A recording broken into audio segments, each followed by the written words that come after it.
प्रिय विद्यार्थियों, नमस्कार, आदाब।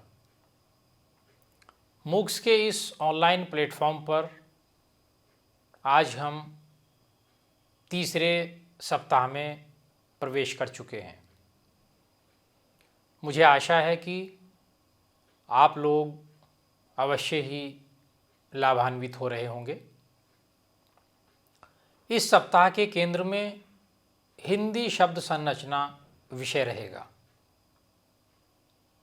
सप्ताह भर के व्याख्यानों में हम स्वर संधि तथा उसके समस्त भेदों जैसे दीर्घ संधि, वृद्धि संधि, गुण संधि, अयादि संधि, यण संधि, व्यंजन संधि तथा विसर्ग संधि पर विस्तार से चर्चा करेंगे और जानेंगे कि शब्द संरचना में संधि का क्या योगदान है। आज के व्याख्यान यानी 11वें व्याख्यान में हिंदी शब्द संरचना, संधि परिभाषा एवं उसके भेद विषय लेकर मैं डॉक्टर गुलाम फरीद साबरी आप सभी के सामने उपस्थित हूँ। इस विषय के अध्ययन के बाद आप भाषा के विभिन्न स्तरों से परिचित हो सकेंगे, शब्द संरचना की जानकारी प्राप्त कर सकेंगे, अर्थ और प्रयोग की दृष्टि से शब्दों के प्रकार को जान सकेंगे और निर्माण प्रक्रिया की दृष्टि से शब्द के प्रकारों से भी परिचित हो सकेंगे। जैसा कि हम जानते हैं कि भाषा एक व्यवस्था है जिसके माध्यम से ध्वनि प्रतीकों द्वारा विचार करने और विचारों को आपस में संप्रेषित करने की सुविधा प्राप्त होती है। इसमें एक ध्यान देने वाली बात यह है कि हम बोलने और सुनने में प्रयोग तो ध्वनि का करते हैं, लेकिन संप्रेषण अर्थ का होता है, जबकि ध्वनियाँ स्वयं में अर्थहीन होती हैं। अतः प्रश्न उठना स्वाभाविक है कि तब ध्वनियों के माध्यम से अर्थ का संप्रेषण कैसे हो सकता है। इसका उत्तर यह है कि ध्वनियाँ विविध भाषिक स्तरों पर संरचित होकर वाक्य नामक संप्रेषणात्मक इकाई का निर्माण करती हैं। वाक्य में शब्द लगे होते हैं, शब्दों का अपना अर्थ तो होता है, किंतु वे वाक्य में जाकर ही संप्रेषणीय बन पाते हैं। भाषा में वाक्य से बड़ी इकाई प्रोक्ति पाई जाती है। इस प्रकार प्राप्त होने वाले जो भाषा के स्तर हैं वो हमें इस रूप में दिखाई देंगे: स्वनिम, रूपिम, शब्द या पद, उसके बाद पदबंध, फिर उपवाक्य, फिर वाक्य और फिर प्रोक्ति। इनमें स्पष्ट रूप से देखा जा सकता है कि शब्द जो है वो केंद्रीय इकाई है। भाषाई स्तरों में शब्द रूपिम से बड़ी और पदबंध से छोटी इकाई है। शब्दार्थ की दृष्टि से देखा जाए तो शब्द स्वतंत्र अर्थ को धारण करने वाली इकाई हैं। वाक्य में प्रयुक्त होने पर शब्द पद बन जाते हैं। इन सब बिंदुओं की ओर संकेत करते हुए प्रस्तुत जो विषय है उसमें हम देखेंगे कि हिंदी की जो शब्द संरचना है वो किस प्रकार होती है। तो बात करते हैं हम शब्द संरचना की। शब्द वह ध्वनि समूह है जिसका अपना एक अर्थ होता है। एक ध्वनि वाले कुछ शब्दों को छोड़ दिया जाए तो सामान्यतः शब्द एक से अधिक ध्वनियों से निर्मित होते हैं। ध्वनियों का अपना कोई अर्थ नहीं होता, किंतु किसी भी भाषा में बहुत सारे शब्द एकाधिक सार्थक खंडों से भी मिलकर बने होते हैं। जिन शब्दों के और अधिक सार्थक खंड नहीं किए जा सकते वे मूल शब्द यानी रूट वर्ड कहलाते हैं। भाषा विज्ञान में रूपिम की संकल्पना दी गई है। सभी मूल शब्द और उपसर्ग प्रत्यय रूपिम होते हैं। जिन शब्दों में एक से अधिक सार्थक खंड मिले होते हैं वे निर्मित या व्युत्पादित शब्द यानी ड्रेव्ड वर्ड कहलाते हैं। निर्मित शब्दों में प्रयुक्त सार्थक घटकों की व्यवस्था उनकी शब्द संरचना है। हिंदी की शब्द संरचना को समझने के लिए हिंदी के निर्मित शब्दों में लगने वाले जो सार्थक खंड होते हैं वो और उनकी व्यवस्था का विश्लेषण किया जाता है।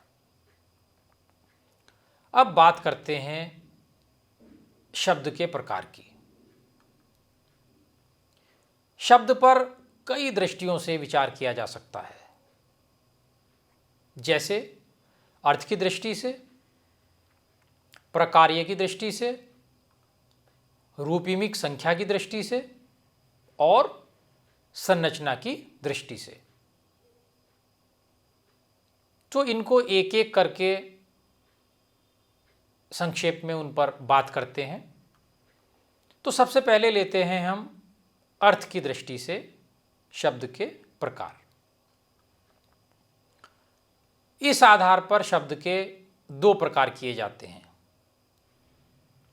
पहला कोशीय शब्द और दूसरा व्याकरणिक शब्द। कोशीय शब्द क्या हैं? वे शब्द जिनका कोशीय अर्थ होता है, अर्थात जो शब्द बाह्य संसार में एक अर्थ या संदर्भ रखते हैं कोशीय शब्द कहलाते हैं। जैसे घर, खेलना, अच्छा, ये क्या है? ये सब कोशीय शब्द हैं। दूसरा होता है आपका व्याकरणिक शब्द। वे शब्द जिनका कोशीय अर्थ नहीं होता है और जो कोशीय शब्दों को आपस में जोड़कर वाक्य को व्याकरणिक बनाने के लिए प्रयुक्त होते हैं, व्याकरणिक शब्द कहलाते हैं। जैसे परसर्ग, ने, को, से, में, पर या सहायक क्रियाएं है, हैं, था, थी, थे आदि। तो स्पष्ट है कि अर्थ की दृष्टि से शब्दों के दो प्रकार, कोशीय शब्द और व्याकरणिक शब्द। दूसरा जो भेद है वो प्रयोग की दृष्टि से शब्द के प्रकार। तो प्रयोग के आधार पर शब्द को दो रूपों में देखा जा सकता है। पहला शब्द और दूसरा पद। शब्द वह भाषिक इकाई है जिसका बाह्य संसार या मन मस्तिष्क में एक स्वतंत्र अर्थ होता है। दूसरा पद, पद वह भाषिक इकाई है जिसका वाक्य में स्वतंत्र व्यवहार होता है और वाक्य में प्रयुक्त होकर शब्द ही पद बन जाते हैं। तो प्रयोग के आधार पर शब्द के दो रूप, पहला शब्द और दूसरा पद। आगे बढ़ते हैं और देखते हैं कि रूपीमिक संख्या की दृष्टि से शब्द के कितने प्रकार होते हैं। किसी भाषा की लघुतम अर्थवान इकाई रूपिम है, यानी मोर्फीम। रूपीमिक संख्या की दृष्टि से भी शब्द के दो ही भेद होते हैं, दो ही प्रकार होते हैं। पहला एक रूपिम और दूसरा बहुरूपिम। एक रूपिम वे शब्द जिनमें एक ही रूपिम हो, एक रूपिमिक शब्द कहलाते हैं। सभी जो मूल शब्द होते हैं वो एक रूपिमिक होते हैं। और बहुरूपिमिक वे शब्द जिनमें एक से अधिक रूपिम हो, बहुरूपिमिक शब्द कहलाते हैं। कहने का आशय ये है कि जो भी जितने भी निर्मित शब्द हैं वो बहुरूपिमिक हैं। तो रूपिम की दृष्टि से दो प्रकार के शब्द, एक रूपिम और बहुरूपिम। जो मूल शब्द होते हैं वो एक रूपिमिक होते हैं और जो निर्मित शब्द होते हैं वो बहुरूपिमिक कहलाते हैं। अब देखते हैं हम कि निर्माण प्रक्रिया की दृष्टि से शब्द के प्रकार, किन किन प्रकारों से हम शब्दों का निर्माण कर सकते हैं। तो संरचना की दृष्टि से शब्द मूलतः दो प्रकार के होते हैं, मूल शब्द और निर्मित शब्द। मूल शब्द एक ही अर्थवान इकाई रूपिम से बने होते हैं, इसलिए उनकी संरचना नहीं होती। लेकिन निर्मित शब्दों में एक से अधिक अर्थवान इकाइयां होती हैं, इसलिए उनकी संरचना होती है। निर्मित शब्दों की ही शब्द संरचना देखी जाती है। तो निर्माण प्रक्रिया की दृष्टि से ऐसे शब्दों के कई प्रकार होते हैं। तो उसको अब हम एक एक करके बात करते हैं उस पर। जैसे पहला है उपसर्ग युक्त शब्द। जैसा कि आपको प्रतीत हो रहा होगा, उपसर्ग युक्त ऐसे शब्द जो मूल शब्दों के साथ उपसर्ग जोड़ने से निर्मित होते हैं, उपसर्ग युक्त शब्द कहलाते हैं। जैसे अकाल, संरचना इत्यादि। इन शब्दों से आपको क्या प्रतीत हो रहा है? काल शब्द है, काल में अ जोड़ दिया तो क्या बन गया? अकाल। तो इसमें उपसर्ग जुड़ा हुआ है। तो ऐसे शब्द जो मूल शब्दों के साथ उपसर्ग जुड़ने से निर्मित होते हैं उनको हम उपसर्ग युक्त शब्द कहते हैं। दूसरा होता है आपका प्रत्यय युक्त शब्द। वे शब्द जो मूल शब्दों के साथ प्रत्यय जोड़ने से निर्मित होते हैं प्रत्यय युक्त शब्द कहलाते हैं। जैसे ज्ञानी, कथनीय, बालपन इत्यादि। यहां आप क्या देख रहे हैं कि शब्दों के बाद में क्या लगे हुए हैं? शब्द में प्रत्यय लगे हुए हैं, तो ऐसे शब्द प्रत्यय युक्त शब्द कहलाते हैं। आगे बढ़ते हैं तो हम देखेंगे कि ऐसे भी शब्द होते हैं जो उपसर्ग और प्रत्यय युक्त होते हैं।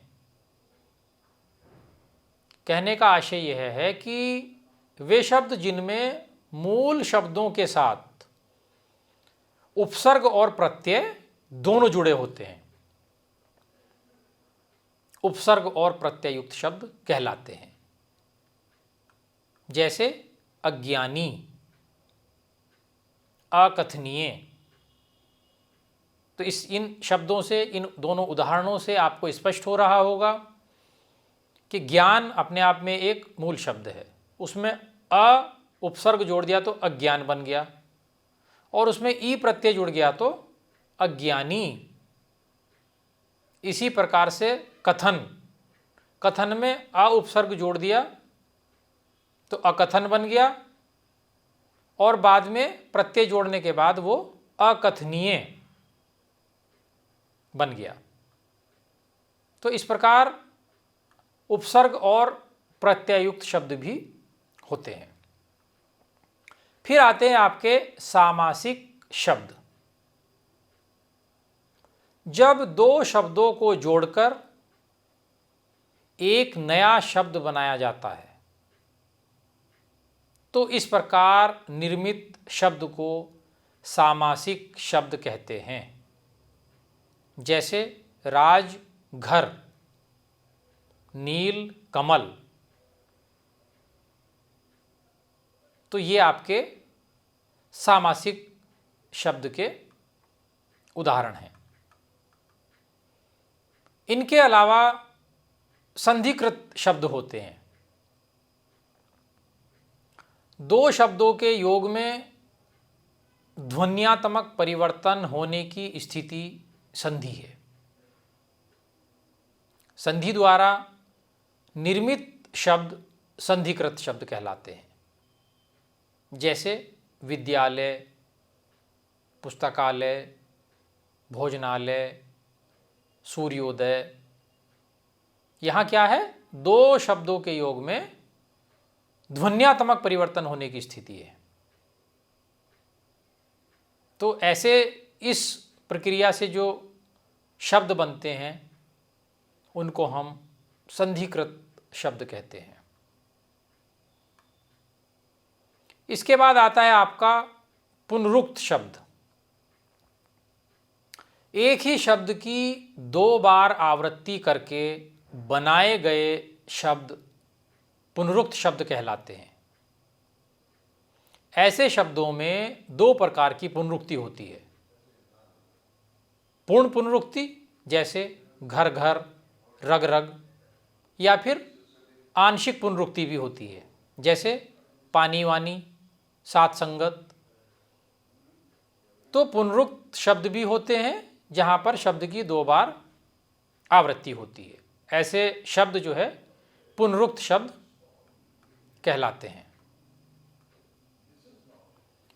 इसके अतिरिक्त प्रतिध्वन्यात्मक शब्द होते हैं जिन्हें हम ओनोमेटोपोइक वर्ड्स भी कहते हैं। बाह्य संसार की ध्वनियों का अनुकरण करके बनाए गए शब्द प्रतिध्वन्यात्मक शब्द कहलाते हैं। सामान्यतः ये शब्द पुनरुक्त होते हैं जैसे खटखट, भौं भौं, धाएं धाएं, सरसर इत्यादि। शब्दों को संक्षिप्त रूप देकर भी बनाया जाता है, एब्रीविएशन। शब्दों के आरंभ स्थान से कुछ वर्णों को लेकर भी बनाए गए शब्द इस श्रेणी में आते हैं। यह प्रक्रिया मूलतः अंग्रेजी जैसी भाषाओं में अपनाई जाती है। जैसे प्रोफेसर के लिए PROF लिखकर आपने डॉट लगा दिया, डॉक्टर के लिए DR लिखकर आपने डॉट लगा दिया। इन शब्दों का हिंदी में भी प्रो लिख कर डॉट कर दिया या डॉ लिख के डॉट लगा दिया आदि के रूप में प्रचलन देखा जा सकता है। संकुचित शब्द होते हैं, यह भी अंग्रेजी या इस प्रकार की भाषाओं में शब्द निर्माण की विशेषता है। जैसे आई एम, जब आप लिखते हैं आई और ए एम, आई एम, उसके लिए इस्तेमाल करते हैं आई लिख के ऊपर कॉमा लगा के एम लिख देते हैं, I am, it is, it's लिख देते हैं। तो इस प्रकार का जो कॉन्ट्रैक्शन है, शब्दों को संकुचित करके लिखना। कुछ परिवर्णी शब्द होते हैं, एक्रोनिम, कई शब्दों वाले किसी नाम के शब्दों के प्रथम वर्णों या अक्षरों को मिलाने से बनने वाले शब्द परिवर्णी शब्द कहलाते हैं। यह भी हिंदी में अंग्रेजी से ही प्रभाव में आया है, जैसे BBC इत्यादि। कुछ कथित रूप होते हैं शब्द के, क्लिप्ड फॉर्म, ये भी मुख्यतः अंग्रेजी या इसी प्रकार की भाषाओं में शब्द निर्माण की विशेषता है। प्राय ऐसे शब्दों का हिंदी में देवनागरीकरण कर लिया जाता है। जैसे टेलीफोन के लिए फ़ोन को हिंदी में फ़ोन, जिम्नेजियम के लिए जिम को हिंदी में प्रयोग किया जाता है। अतः स्पष्ट है कि हिंदी में कई प्रकार से शब्दों का निर्माण होता है। इनमें उपसर्ग, प्रत्यय, समास, संधि, संक्षिप्त रूप, परिवर्णी शब्द जैसी बहुत सारी प्रक्रियाएं जो अंग्रेजी के प्रभाव से समाविष्ट हुई हैं। इन सभी प्रक्रियाओं से निर्मित शब्दों की शब्द संरचना का विश्लेषण हम एक एक करके करेंगे कि नए शब्दों का जो निर्माण है वो उपसर्ग द्वारा कैसे होता है, प्रत्यय द्वारा कैसे होता है, संधि द्वारा कैसे होता है, समास द्वारा कैसे होता है। तो इसमें सबसे पहले हम संधि मूलक शब्दों पर बातचीत करेंगे। तो आइए देखते हैं कि संधि क्या है। संधि का सामान्य अर्थ है मेल या मिलाना। जब दो शब्द आसपास आते हैं तो एक दूसरे की निकटता के कारण पहले शब्द के अंतिम वर्ण तथा दूसरे शब्द के प्रथम वर्ण में अथवा दोनों में कुछ परिवर्तन हो जाता है। इस प्रकार होने वाले परिवर्तन या विकार को संधि कहते हैं।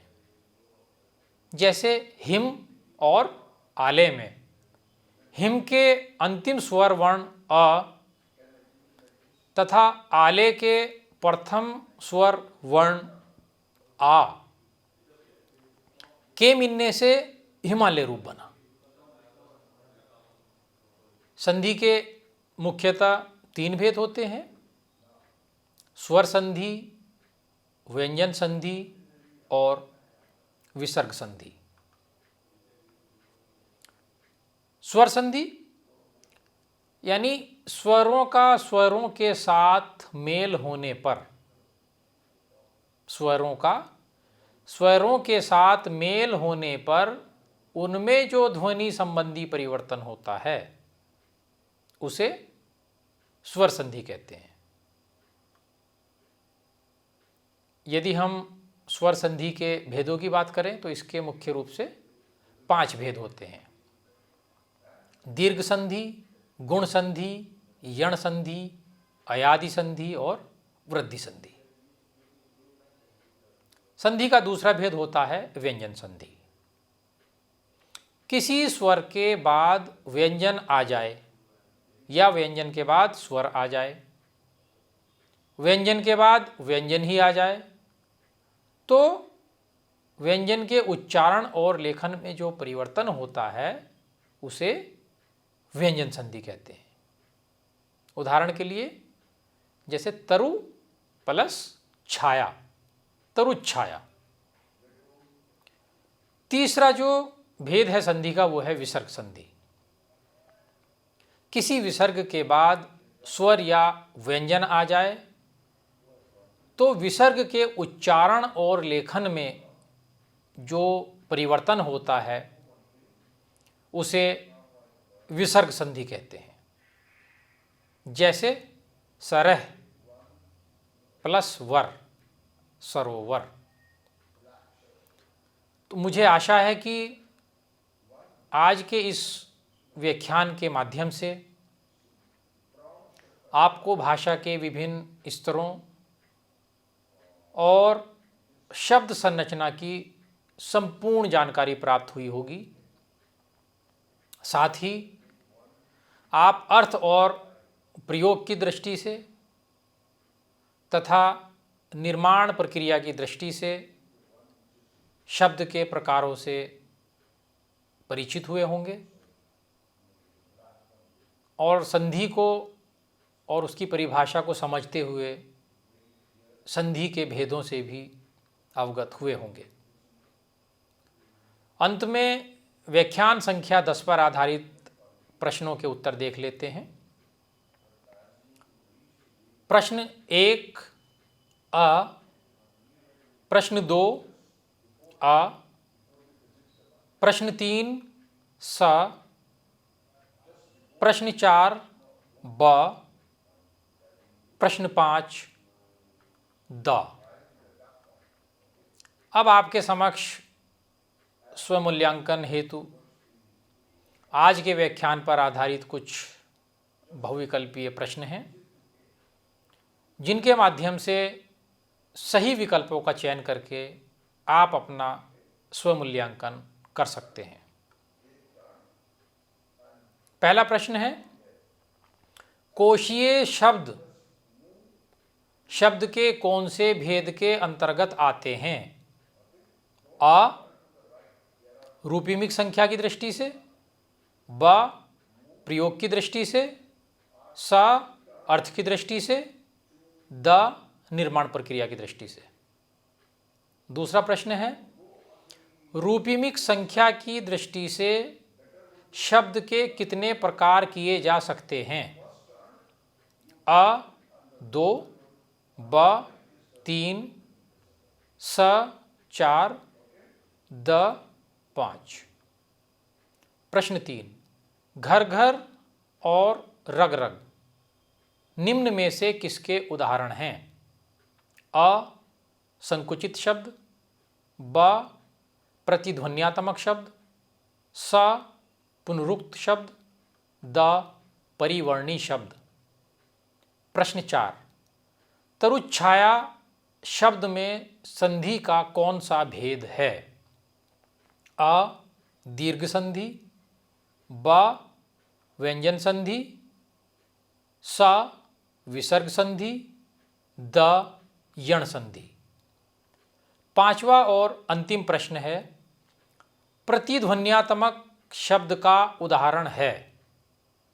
अ, खटखट, ब, भौं भौं, स, धाएं धाएं, द, उपरोक्त सभी। धन्यवाद।